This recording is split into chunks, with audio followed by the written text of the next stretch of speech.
Aku selalu bertanya, ada apa di balik cakrawala? Di balik hiruk-pikuk kota yang tak pernah tidur, di balik tumpukan deadline dan layar monitor yang menyilaukan. 20 tahun hidupku adalah tentang pencapaian. Tapi apa gunanya berhasil kalau jiwaku merasa kosong? Dan disinilah aku, di tempat di mana langit bersentuhan dengan laut, di mana kesibukan diganti sunyi. Ini bukan sekadar perjalanan biasa, ini adalah pencarian sebuah jiwa yang hilang. Bersama saya, dan mari kita temukan.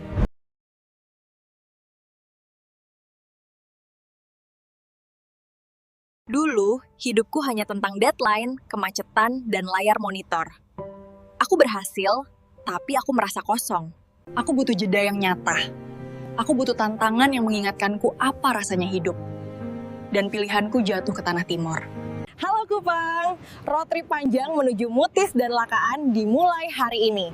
Bye-bye kota, hello Sabana.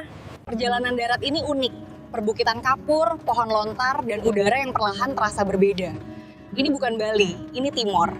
Sebelum mendaki, wajib singgah di desa lokal. Hangatnya senyum mama-mama di sini sungguh menular. Mutis itu sumber air kami. Kami anggap dia ibu. Jadi kalau naik, jangan bikin onar, hormati dia. Ini dia pintu gerbangnya. Jalur Mutis dikenal karena hutannya yang lembab dan lumut yang tebal. Semoga energinya cukup. Beberapa jam pertama cukup berat. Bukan hanya fisik, tapi mental. Aku harus berhenti memikirkan pekerjaan dan fokus pada setiap langkah. Oke, break sebentar. Aku baru sadar di sini tidak ada notifikasi, tidak ada email, hanya suara alam. Ternyata ini yang aku cari. Puncaknya bukan hanya tentang ketinggian, tapi tentang sejarah. Mutis adalah cagar alam, hutan hujan di tengah sabana kering. Akhirnya, 2427 mdpl, lautan awan, langit biru, dan perasaan yang tidak bisa dibeli, semua stres Jakarta menguap. Perjalanan ini mengajarkanku bahwa kesuksesan sejati bukan diukur dari seberapa sibuk kalendermu, tapi seberapa damai jiwamu. Dan jiwaku ada di sini.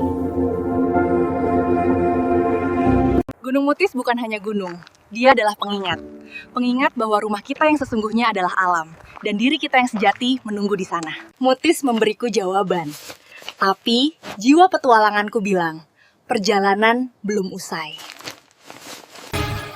Aku mendengar tentang Lakaan, gunung yang menyimpan sejarah dan berada dekat perbatasan. Mutis ke Belu memakan waktu berjam-jam, tapi pemandangannya terus berubah, dari hutan tropis ke perbukitan kering. Maku Atambua, kota perbatasan. Energi di sini terasa berbeda, ada perpaduan budaya yang kuat. Sebelum ke Lakaan, aku ingin mendalami dulu budaya di sini. Aku bertemu dengan penenun lokal. Lihatlah warna dan motifnya, setiap benang menyimpan kisah. Motif yang kompleks ini ternyata punya makna perlindungan dan persatuan. Aku sudah siap menghadapi Lakaan. Gunung yang pernah jadi saksi bisu perjuangan sejarah. Lakaan, tunggu aku! Kita akan ungkap rahasiamu! Lakaan menyambutku.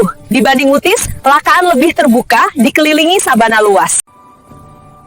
Lakaan terkenal sebagai benteng alam. Disinilah pejuang Belu bersembunyi dari penjajah. Jalurnya didominasi padang rumput dan sedikit pepohonan. Panasnya menusuk, tapi udara keringnya menyenangkan. Di sepanjang jalur, aku bertemu dengan formasi batu unik.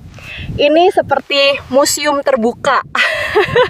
Lihat, ini sisa-sisa benteng kuno itu. Dinding batu yang melindungi sejarah Belu. Berjalan di sini, rasanya seperti menginjak jejak sejarah. Tanah ini memiliki cerita perjuangan. Hampir sampai puncak, medan mulai menantang dengan batuan yang lebih besar. Ini baru tantangan fisik. Mutis adalah ibu yang merangkul, Lakaan adalah benteng yang menantang. Keduanya punya kekuatan masing-masing. Perjalanan ini masih panjang. Kalian udah lihat puncaknya, tapi belum lihat misinya. Pastikan kalian tonton episode 2 minggu depan. Jangan sampai ketinggalan.